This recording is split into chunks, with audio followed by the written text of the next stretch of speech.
دیدم episode 4۔ سب لمبی مستطیل میز کے چاروں اور بیٹھے تھے۔ ایک سرے پر بڑے ماموں تھے، دوسرے سرے پر طاہرہ بیگم، بائیں اور دائیں قطار میں جو جہاں جی چاہا بیٹھ جاتا تھا۔ وہ بھی ایک کرسی پر براجمان تھی۔ اس کے سامنے والی کرسی پر حلیمہ بیٹھی تھی۔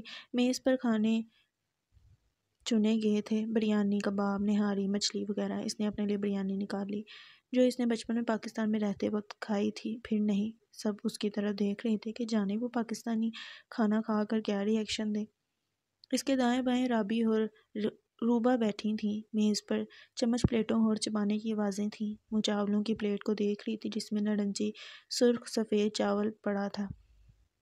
کھاؤ، یہ تو موسٹ فیمس پاکستانی ڈش ہے، روبا نے اسے مخاطب کیا۔ وہ پھیکی سی مسکرائی اور ذرا ہچکچاتے ہوئے ایک چمچ منہ میں رکھا۔ بریانی بہت اچھی تھی، اسے مزیدار لگی۔ اس نے اب سکون سے کھانا شروع کر دیا تھا، لیکن جیسے اس نے سلاد کی طرف ہاتھ بڑھایا وہ ٹھٹک گئی۔ حلیمہ، اس نے جیسے علانیہ انداز میں نام لیا۔ اسے چونک کر سر اٹھایا۔ میں کوریا سے کمچی لائی تھی، یونگ منی نے بنا کر دی تھی، فریج میں رکھی ہوگی، جاؤ لے آؤ۔ کمچی؟ بڑے ہوئے منہ کے ساتھ حلیمہ نے بمشکل کہا۔ تم واقعی کمچی لائی ہو؟ ہاں۔ اس نے نوالا پورا یوں ہی نگل لیا اور کرسی دھکیل کر تیزی سے اٹھی اور پچھلی راہداری میں غائب ہوگی۔ جب واپس آئی تو ہاتھ میں نیلے ڈھکن والا ایک ٹرانسپیرنٹ باکس تھا جسے اس نے کھول رکھا اور کانٹے کمچی سے کھاتی ہوئی آ رہی تھی۔ آئی سویئر، میں نے پہلے اتنی بہترین کمچی نہیں کھائی تھی۔ وہ قریب آنے پر دل گرفتہ انداز میں بولی۔ ہمیں بھی دو، کسی کزن کی آواز آئی۔ اے ہے نہیں، کرن مومانی نے اپنے بیٹے کو ٹہوکا دیا۔ اس میں وہ ہوتا ہے۔ وہ کیا؟ ابرار نہیں سمجھا تھا۔ وہی جو اسلام میں حرام ہے۔ انہوں نے کان کی لوؤں کو چھوا۔ گزارا نے چونک کر انہیں دیکھا۔ حلیمہ کا منہ کو جاتا لیٹس کے پتوں سے بھرا کانٹا رک گیا۔ آپ کا مطلب پگ؟ اس میں پگ نہیں ہے، پگ تو گوشت ہے، کمچی میں گوشت نہیں ہوتا، گزارا نے رسان سے کہا۔ ایگزیکٹلی، حلیمہ نے اطمینان سے سر لیا اور پتے منہ میں ڈال لیے۔ میں شراب کی بات کر رہی ہوں، کرن مومانی نے تصحیح کی۔ حلیمہ کا منہ پھر رک گیا۔ بیچارگی سے گزارا کو دیکھا۔ نہیں، اس میں الکوہل بھی نہیں ہے مومانی جان، یہ اس کے بغیر تیار ہوئی ہے۔ اس میں ہم نے الکوہل کا متبادل کچے آم اور انگور کا پیسٹ ڈالا ہے۔ حلیمہ نے گہرا سانس لیا اور واپس کھانے لگی۔ اب یہ بات ہم کیسے مانیں؟ تم لوگ جانور، بلیاں، چوہے کھانے والے لوگ ہو۔ ماما پلیز، ابرار نے ناک نیچی۔ ہم کھانا کھا رہے ہیں۔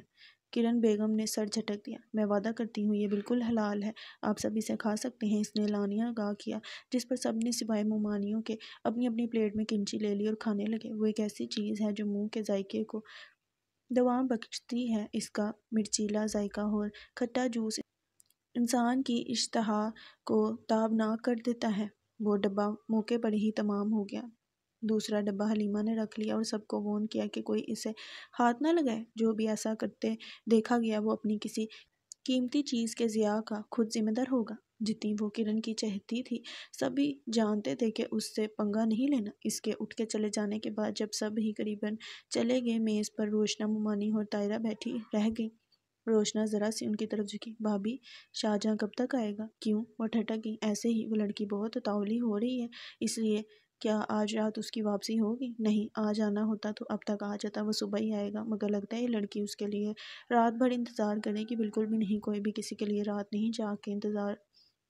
جاگ کر انتظار نہیں کر سکتا۔ اس نے 15 سال انتظار کیا ہے بھابھی، ایک رات ہے ہی کیا اس کے لیے؟ طاہرہ بیگم کے دل پر گھونسا پڑا۔ بات تو صحیح تھی، 15 سال کہاں ایک رات، محض چند گھنٹے۔ انہوں نے نیپکن سے ہونٹ تھپتھپائے۔ جو بھی ہے، شاہ آج نہیں کل آئے گا، اس نے بتایا تھا مجھے، اور کرسی دھکیل کر کھڑی ہو گئی۔ روشنا نے ان کو جاتے ہوئے دیکھا، پھر شیطانی انداز میں مسکرائی۔ آپ کا بیٹا جا چکا ہے بھابھی بیگم، کل پڑھ لے۔ اور ہنس پڑی۔ کھانے کے بعد وہ کمرے میں آئی تو اسے یاد آیا کہ یونگ منی کو فون کرنا تھا، لیکن ابھی اس کا اپنا سیمسنگ فون رجسٹر نہیں تھا اور نہ ہی پاکستانی سم تھی۔ گو کہ وہ پاکستانی شہری تھی، لیکن اس کا کارڈ ابھی نہیں بنا تھا، اس لیے وہ بادل ناخواستہ حلیمہ کے پاس گئی تھی، جہاں حلیمہ نے اسے اپنا ای میل اکاؤنٹ دیا جس سے اس نے یونگ منی کو ای میل لکھی اور اپنے پہنچنے کا بتایا۔ حیرت کی بات تھی، جو جوابی میل فوراً موصول ہوگی۔ یقیناً وہ فون کھولے اسی کا انتظار کر رہی تھی۔ اس نے یونگ منی کو خود سے اس ای میل پر کوئی میل بھیجنے سے منع کر دیا۔ وہ شرابی کچھ بھی لکھ سکتی تھی، اس لیے اس نے کہا کہ جب تک وہ ای میل نہ کرے اسے ای میل نہ کی جائے۔ پھر جیسے ہی وہ اپنا فون پی ٹی اے سے رجسٹر کر لے گی، سم لے گی، کرے گی۔ تو اس سے اپنے فون پر رابطہ کرے گی۔ یومینی کا اوکے والا جواب آیا تو اس نے ای میلز ختم کر کے فون حلیمہ کو دے دیا اور اپنے کمرے میں آ گئی۔ اسے شاہ جہاں کی واپسی کا انتظار تھا، چونکہ وہ ابھی سو کر اٹھی تھی تو نیند بالکل نہیں آ رہی تھی۔ وہ اپنے ساتھ کچھ کتابیں لائی تھی، بیڈ پر ٹیک لگائے وہی پڑھنے لگی۔ ساتھ کینڈل جل رہی تھی، کئی گھنٹوں تک مطالعہ کرتی رہی۔ بیچ بیچ میں اٹھ کر راہداری میں بھی دیکھ آتی کہ کہیں شاہ کی واپسی تو نہیں ہوئی۔ بدقسمتی سے پورچ دوسری طرف تھا، گاڑی کی آواز بھی نہیں آ سکتی تھی۔ رات کا جانے کون سا پہرا تھا جب وہ راہداری دیکھنے نکل آئی۔ روشنیاں بند تھیں، کہیں کہیں دیوار میں نصب لیمپ چل رہے تھے۔ اس لمحے اسے کوئی سیڑھیاں چڑھتا دکھائی دیا، بازو پہ کوٹ، ہاتھ میں بریف کیس۔ اس نے آنکھیں چندیائیں اور پھر دل کی دھڑکنیں جیسے رک گئی تھیں۔ وہ شاہ جہاں ہی تھا۔ وہ فوراً پیچھے ہٹ گئی تھی۔ اس میں اتنی سکت نہیں تھی کہ اسے دیکھ سکے۔ دل بے ترتیب انداز میں دھڑک رہا تھا، ہاتھ میں گو کہ کتاب تھی لیکن پھر بھی ہتھیلیاں پسینے میں بھیگ رہی۔ وہ چپ ہی کھڑی رہی، دل پر ہاتھ رکھے۔ پھر وہ آہستہ سے مڑی اور راہداری میں واپس دیکھا، اب وہاں کوئی نہیں تھا۔ یقیناً وہ کمرے میں جا چکا تھا۔ وہ سرد سے اندر آئی اور کتاب ایک طرف پھینک کر ڈریسنگ روم کی طرف بھاگی۔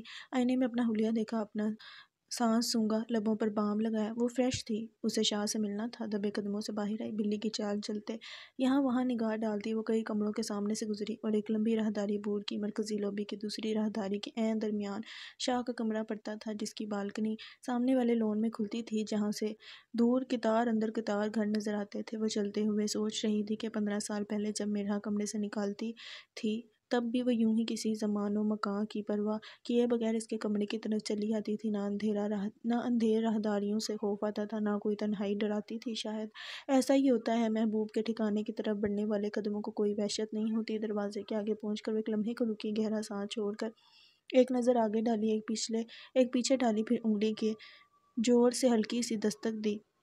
دروازہ نہیں کھلا۔ اس نے دوبارہ دی، پھر اسے یاد آیا کہ وہ کس طرح دستک دیا کرتی تھی۔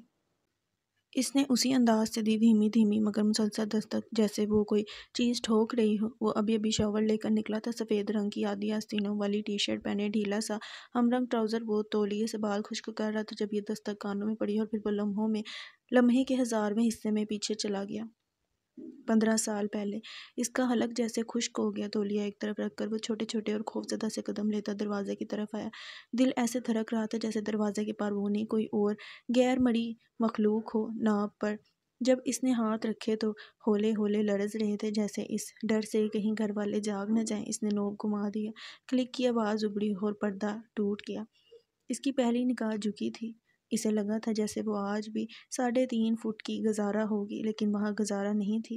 جرابوں میں مقید پفی جوتوں والے پیر تھے، پھر ڈھیلا ٹراؤزر اور پھر گھٹنوں سے شول شروع ہو رہی تھی۔ اور جب تک وہ اسے مکمل دیکھتا قدم تیزی سے آگے بڑھے اور پھر اسے سینے پر دھکا محسوس ہوا۔ وہ قدرے لڑکھڑا کر پیچھے ہوا، پھر اس نے ان قدموں کو اپنے کمرے میں دیکھا۔ اب وہ مڑ کر دروازہ بند کر رہے تھے۔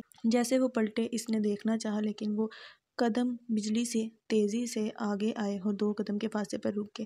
خاموشی کا ایک لمبا وقفہ آیا۔ شاہ جہاں میں سکت نہیں تھی کہ اسے آنکھ اٹھا کر دیکھ لیتا۔ اس کی نظریں جھکی ہوئی تھیں اور گزارا اسے دیکھ رہی تھی۔ بڑھی ہوئی شیپ، پہلے سے توانا جسم، لڑک پن والے لابالے پن کی جگہ اب ایک مردانہ سنجیدگی تھی، شخصیت کو پر کرنے والی سنجیدگی۔ وہ پہلو میں ہاتھ گرائے مجرموں کی طرح کھڑا تھا، بالوں کے نم قطرے اس کی شرٹ پر گر رہے تھے۔ ایسا کون کرتا ہے شاہ؟ کچھ دیر کے بعد اسے گزارا کی آواز سنائی دی۔ یہ آواز بچپنا کھو چکی تھی۔ یہ آواز اب بچی کی نہیں، ایک لڑکی کی تھی، مگر اس میں شامل کھنک، وہاں وہ کھنک اسے یاد تھی، اتنی سرد مہری۔ محبوب سے 15 سال بعد ملاقات ہو رہی ہو تو ملاقات کے وقت فرار نہیں ہوتے۔ کتنا مایوس کیا ہے آپ نے مجھے۔ وابستگی نہ سی لگاوٹ تو تھی نا ہمارے درمیان، پھر ایسی بے رخی کیوں؟ وہ دبے دبے غصے سے پوچھ رہی تھی۔ کیا آپ نے مجھے یاد نہیں کیا؟ اب کمر پر ہاتھ باندھ کر پوچھا۔ وہ اس بار بھی چپ ہی رہا۔ آپ سے بات کر رہے، آپ شاہ جہاں سلیمان ہیں نا؟ قریب آئی، چہرہ اٹھا کے اسے دیکھا۔ شاہ جہاں نے ہمت کی، پلکوں کو حرکت دی۔ بتائیں مجھے، میرے شاہ ہی ہیں نا؟ آنکھوں میں ایک عکس ابھرا، جالوں سے بھرا عکس، دھندلا مٹیلا۔ کب سے بول رہی ہوں، سنائی دے رہا ہے؟ عکس صاف ہونے لگا، جسم ایک شکل اختیار کرنے لگا، بال، شول، ہلتے لب اور ہاتھ۔ شاہ، وہ چہرے کے آگے ہاتھ جھلا رہی تھی۔ دوہرے پپوٹوں والی وہ لڑکی جس کی آنکھیں سرخ تھیں اور ناک گلابی، ہونٹ سختی سے بھنچے ہوئے تھے۔ 15 سال پہلے وہ کوریا سے پاکستان آئی تھی، یہی دوہرے پپوٹے تھے، اوور سائز پینٹ شرٹ، ملائی سے نرم گال۔ وہ اس وقت 20 سال کا تھا اور یہ لڑکی اسے دیکھ کے ڈر کے مارے ماں کے پیچھے چھپ جاتی تھی۔ آپ کو میں یاد نہیں آتی تھی کیا؟ بتائیں نا، کیا آپ اپنی یونگشی کو بھول گئے تھے؟ اتنی جلدی کون بھولتا ہے؟ میں تو نہیں بھولی، ان 15 سالوں میں 10 سال سے پوچھا ہے میرا ملے مجھ سے۔ وہ پھٹ پڑی تھی۔ کسی کو یاد رکھنے کے لیے کیا ضروری ہے کہ اسے بار بار ملا جائے؟ شاہجہاں نے خوشگواری سے پوچھا۔ تو پھر کیسے معلوم ہوگا کہ وہ یاد آ رہا ہے، خصوصاً وہ جو وصل سے فرار ہو جائے؟ اس کے لہجے میں کپکی تھی۔ شاہجہاں نے زیر لب مسکرایا۔ میں فرار نہیں ہوا تھا، ایک ضروری میٹنگ تھی میری۔ مجھ سے بھی ضروری؟ نہیں، تم سے کچھ ضروری نہیں۔ وہ مسکرا کے بیڈ کی طرف بڑھ گیا۔ پھر مجھے لینے کیوں نہیں آئے؟ وہ پلٹ کر اسے دیکھنے لگی جو سائڈ ٹیبل کا دراز کھول رہا تھا۔ آنا چاہتا تھا لیکن جس کلائنٹ کے ساتھ میٹنگ تھی اسے آج US نکلنا تھا، اس لیے نہیں آ سکا۔ وہ دراز سے کچھ نکال کر سیدھا ہوا۔ اس کے ہاتھ میں چھوٹا سا پھولوں کا گلدستہ تھا، سیاہ کاغذ میں لپٹا 4 بڑے پھولوں کا بوکے۔ خوش آمدید، وہ بوکے اس کی طرف بڑھاتے ہوئے بولا۔ پہلے تو وہ چونکی، پھر مسکرانے لگی۔ شکریہ۔ بوکے لیتے ہوئے وہ احتراماً جھکی۔ بوکے میں اس کے پسندیدہ پھولوں کا ہر پھول تھا۔ اس نے ناک کے قریب لے کر سونگھا۔ ڈونٹ وری، فریش ہیں، ابھی آتے وقت خریدے ہیں۔ آپ کو پتا تھا میں آپ کے آتے ہی آپ سے ملوں گی؟ اس نے ناقابل اعتبار لہجے میں پوچھا۔ جب سے وہ آئی تھی اور جس مایوسی کا سامنا اسے کرنا پڑا تھا، وہ یہ کم از کم ایکسپیکٹ نہیں کر سکتی تھی۔ مجھے ڈر لگ رہا تھا کہیں تم دروازے میں نہ بیٹھی ہو، اور جیسا کہ تمہاری عادت ہے بھاگ کے گلے لگنے کی، تو میں ڈر رہا تھا کہیں تم کسی گولی کی طرح میرے گلے نہ لگ جاؤ، اور اگر گھر والوں نے دیکھ لیا تو میں اپنی کفت کیسے چھپاؤں گا؟ وہ پائنتی پر بیٹھ گیا اور گیلے بالوں میں ہاتھ چلانے لگا جس سے قطرے اڑ اڑ کر دائیں بائیں گرنے لگے۔ اس لیے آپ رات کو آئے تاکہ سب سو رہی ہوں؟ اسے شرارت سے دیکھا۔ ہاں کہہ سکتے ہیں، دراصل مجھے صبح آنا تھا، میں نے ماں کو بتایا تھا، پھر مجھے خیال آیا کہ یہ خطرناک ہو سکتا ہے، اس لیے رات کو ہی آ گیا۔ خطرناک کیسے؟ بول جی بھائی، تم سب کے سامنے میرے گلے لگتی، خطرناک نہیں تھا؟ مگر میں تو نہیں لگی، اب نہیں لگا کرتی گلے۔ وہ فاصلے بناتے ہوئے اس کے ساتھ بیٹھ گئی، پھول ایک طرف رکھ دیے۔ کیوں؟ شاہجہاں نے بے ساختہ پوچھا۔ وہ سوچنے لگی، پھر کچھ جواب بن نہیں پایا تو شانے اچکا دی۔ معلوم نہیں۔ شاہجہاں نے گہرا سانس لیا، وہ سمجھدار ہو رہی تھی۔ تم نے داڑھی کیوں رکھی ہے؟ کیوں، بری لگ رہی ہے؟ نہیں تو اچھی لگ رہی ہے، میں نے کم ہی کوئی داڑھی والا مرد دیکھا ہے۔ وہ سادگی سے بولی۔ ہاں، کوڑیاں میں مرد داڑھی تو نہیں رکھتے، میں نے اس لیے رکھی کہ میں رکھنا چاہتا تھا۔ اس نے پھر سے بال رگڑے۔ میں 37 سال کا ہو چکا ہوں، یہ ایک بڑی عمر ہے۔ کمرے میں مدھم روشنی تھی، سائڈ ٹیبل کا لیمپ جل رہا تھا جس کی روشنی ایک دائرے تک محدود ہو رہی تھی۔ ہاں، کچھ لوگ بوڑھے ہو کر جوان رہتے ہیں، کچھ جوان ہو کر بوڑھے۔ اس نے بے زر سا تبصرہ کیا۔ نہ میں جوان ہوں اور نہ میں بوڑھا، پھر آپ شاہ ہیں، اور کیا؟ وہ ہنس پڑی۔ ماحول بہت فسوس زدہ تھا، گہری پراسرار سرگوشی والا۔ وہ ہونٹ چھپائے ہنس رہی تھی جس سے آنکھیں مزید چھوٹی ہو رہی تھیں۔ شاہجہاں کو لگ رہا تھا وہ یہ برداشت نہیں کر سکے گا۔ فلائٹ کیسی رہی؟ فسو کو توڑتے ہوئے وہ سنبھل کے بولا۔ اچھی تھی یونگ منی، اور تمہارے بابا ٹھیک تھے؟ رہا ہوئے؟ ابھی 5 سال رہتے ہیں۔ اس نے سرد سانس کھینچا۔ اوہ! شاہ نے اس کے تعصب میں اس کا ساتھ دیا۔ ڈونٹ وری، جلد وہ باہر ہوں گے۔ پتہ نہیں، اس کے لہجے میں کرب تھا۔ کیوں ایسے کیوں کہہ رہی ہو؟ شاہجہاں نے سنجیدگی سے اسے دیکھا۔ یونگ منی اور میں ان کی ضمانتوں کی درخواستیں، کمپنی کی منتیں ترلے اور عدالت کے چکر کاٹ کاٹ کر مر گئی ہیں۔ اتنا پیسہ خرچ کیا ہے کہ تم سوچ بھی نہیں سکتے۔ تم دیکھو گے نا یا یونگ منی کو، تم یقین نہیں کرو گے، وہی لڑکی ہے۔ وہ بوڑھی ہو چکی ہے، بالکل ناکارہ ہو، شاید کہیں بھی نہیں۔ اس کے بابا آئیڈل تھے، کوریا میں گلوکار کو کہتے ہیں، جس طرح ایک رائٹر ایک اشاعتی ادارے کے لیے لکھتا ہے، ایک ایکٹر ایک مخصوص پروڈکشن ہاؤس کے لیے کام کرتا ہے، ایک مصور ایک خاص گیلری سے منسلک ہوتا ہے، اسی طرح کوریا میں تمام گانے والے ایک کمپنی سے جڑے ہوتے ہیں، جیسے BTS، بیگ ہٹ اور بلیک پنک کے YG ہے۔ اسی طرح گزارا کے والد یونگ ہو کی کمپنی کا نام سپر اسٹے تھا۔ وہ ایک بینڈ کا حصہ تھے جس میں سبھی گاتے تھے۔ یہ 3 لوگوں پر مشتمل گروہ تھا، تینوں کو سپر اسٹے پروموٹ اور لانچ کرتا تھا۔ کوریا میں ان کمپنیوں کے عجیب و غریب اصول ہوتے ہیں، یہ آپ کو آئیڈیل تو بنا دیتے ہیں، لیکن آپ کی ساری زندگی جب تک آپ بینڈ کا حصہ ہیں یا پھر کمپنی سے جڑے ہیں، انہی کے اصولوں، ضابطوں اور قوانین کی نظر ہو جاتی ہے۔ وہ اصول کچھ بھی ہو سکتے ہیں، یہاں تک کہ آپ نے دن میں کتنی کیلوریز لینی ہے وہ بھی۔ یہ سب کمپنی ڈیسائیڈ کرتی ہے، آپ گرل فرینڈ رکھیں گے یا نہیں، سوشل میڈیا پہ کیسا تبصرہ ڈالیں، پرفارمنس میں کون سے کپڑے پہنیں گے، کب میٹ اینڈ گریٹ کریں گے، بالوں کا کون سا رنگ ہوگا، کس برانڈ کے ساتھ کام کریں گے، شادی کر سکتے ہیں یا نہیں، سب کچھ وہ طے کرتے ہیں۔ بدلے میں وہ آپ کو شہرت، پیسہ اور ایک نام دیتے ہیں، نہ مٹنے والا نام۔ اس کے والد بھی ایسے ہی ایک ہٹ آئیڈیل تھے، پھر ان کی زندگی میں سمن یعنی گزارا کی ماں آئی، جو سول یونیورسٹی میں MBA کرنے گئی تھی۔ وہاں یونگ ہو کو میٹ اینڈ گریٹ کے لیے آنا تھا۔ یوں ایک مسلمان لڑکی سے ایک کرسچن آئیڈیل کو محبت ہوئی اور پھر وہ تباہ کن مرحلے شروع ہو گئے جس نے یونگ ہو کو جیل اور سمن کو قبر میں پہنچا دیا۔ کمپنی سے بغاوت، اسلام کی قبولیت، اچانک گلوکاری کو الوداع، فرار، اس سب کی آڑ میں یونگ ہو کو 20 سال قید کی سزا ہوئی۔ اس کا بینڈ ٹوٹ گیا، گانے واش آؤٹ کیے گئے، کمپنی کا بڑا لوس ہوا تھا اور بے انتہا نفرت کا سامنا یونگ ہو کو کرنا پڑا۔ وہ سمن کے ساتھ چند مہینے رہا تھا۔ سمن کے والدین اور اس کے بھائی اس کی شادی پر راضی نہیں تھے۔ یہی وجہ تھی کہ اسے پاکستان میں بھی جائے پناہ نہیں مل رہی تھی، پھر اسے وطن سے جانے کی اجازت نہیں تھی۔ اسے کوریا کے قانون کا سامنا ہر حال میں کرنا تھا۔ اس نے قانون کے آگے خود کو پھینک دیا، خود کو محبت کی سزا دے ڈالی۔ وہ سمن اور اس کے پیٹ میں پلنے والی گزارا کو محفوظ کرنا چاہتا تھا۔ اس نے جیل جانا، عدالت کا سامنا کرنا منتخب کیا۔ سمن اس کی ضمانت میں لگی رہی۔ اس نے اخباروں، میڈیا، یہاں تک کہ US ہیومن رائٹس سے رابطہ کیا، جس کے مطابق ہر انسان اپنا مذہب، عقیدہ اور شادی کے لیے پارٹنر منتخب کرنے پر آزاد تھا۔ لیکن US یہ کہہ کر پیچھے ہو گیا کہ آئیڈیل کمپنی سے 15 سال کا کانٹریکٹ کر چکا ہے، اسے نتائج بھگتنا تھے۔ وہ پاکستان بھائیوں کو فون کرتی رہی کہ اس کی مدد کی جائے، لیکن یہاں سرد مہری کی سرد مہری چھائی رہی۔ اس کے پاس پیسے نہیں تھے۔ وہ اور یونگ منی دن رات چھوٹے چھوٹے کام کر کے پیسے کما رہی تھی۔ بھائی کے لیے یونگ منی نے ہر بری لت چھوڑ دی، صرف کام کے آگے خود کو ڈال دیا۔ یہی وجہ تھی کہ اس کے کئی بریک اپس ہوئے۔ سمن کی ساری جوانی چند سالوں میں بہہ گئی۔ مسلسل محنت اور مشقت کی وجہ سے وہ بیمار ہو گئی، نیند پوری نہیں ہوتی تھی، خوراک وقت پر نہیں تھی، اوپر سے اتنی پریشانی اور تنہائی وہ جھیل نہیں پائی۔ جب صبر جواب دے گیا، برداشت ختم ہو گئی، طاقت جاتی رہی۔ 5 سالہ گزارا کو لیے گردوں کے المناک مرض میں مبتلا پاکستان آ گئی۔ اسے امید تھی کہ 7-8 سال کے فراق کے بعد اس کی ماں بھائی اسے گلے لگائیں گے، اس کی لاغری کو سمجھیں گے، اس کا علاج کریں گے، اس کا سہارا بنیں گے۔ لیکن یہاں کوریا سے بڑی دھتکار تھی۔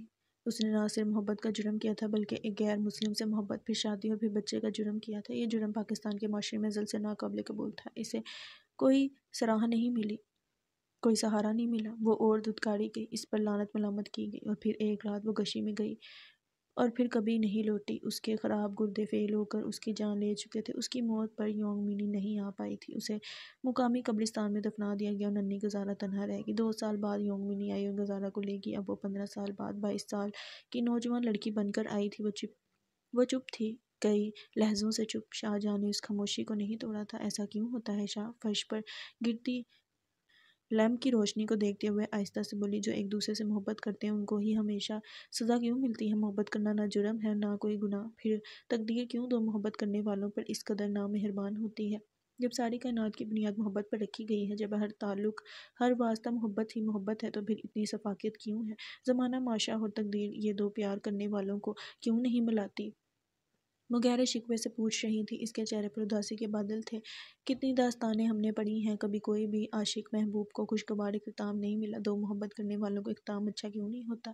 محبت کی مختلف شرائط ہوتی ہیں یونگشی، وہ ساری شرائط اس کی بلندی کے درجے ہیں، سیڑھی کی طرح۔ اس کی آخری شرط یہی، یعنی آخری سیڑھی فنا ہونا ہے۔ جب تک یہ ساری شرطیں مکمل نہیں ہو جاتی، محبت کو دوام یا ابدیت نہیں ملتی۔ محبت تب ابدی ہوتی ہے جب دو محبت کرنے والے کبھی نہ ملیں۔ ہر داستان اگر آج تک زندہ ہے تو اس لیے کہ دو محبت کرنے والے اس میں کبھی نہیں ملے تھے۔ تاریخ محض اپنے بڑے واقعات سے یاد کی جاتی ہے۔ موڑک صرف بچھڑنے، فنا ہونے اور ٹوٹ کر ریزہ ریزہ ہونے کی داستان لکھتا ہے۔ وہ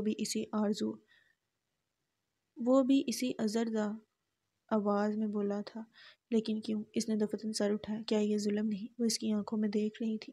ہے تو، لیکن یہ اب شرط ہے اور شرائط لازمی ہوتی ہیں۔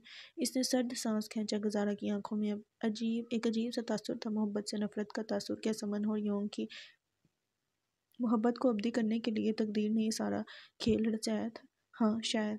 کیا اس کھیل میں گزارا یونگ کا کوئی نام ہے؟ اس نے بڑھائی ہوئی نظروں سے شاہجہاں کو دیکھا۔ وہ ایک لمحے کو کچھ بول نہ سکا۔ کیا تقدیر کو میں یاد ہوں شاہ؟ تم ایسا کیوں سوچ رہی ہو؟ وہ ایک دم پریشان ہو گیا۔ کیوں نہ سوچوں؟ کیا مجھے اپنی ماں اور باپ کی کہانی سے سبق نہیں سیکھنا چاہیے؟ کیا تقدیر مجھے اس کانٹوں بڑے راستے سے باز نہیں رکھ رہی؟ میں کچھ سمجھا نہیں۔ وہ کچھ پل اسے دیکھتی رہی، پھر اس نے گہرا سانس لیا۔ جانے دے، میرا انتخاب میرا اپنا ہے، مجھ پر کسی کا کوئی زور نہیں۔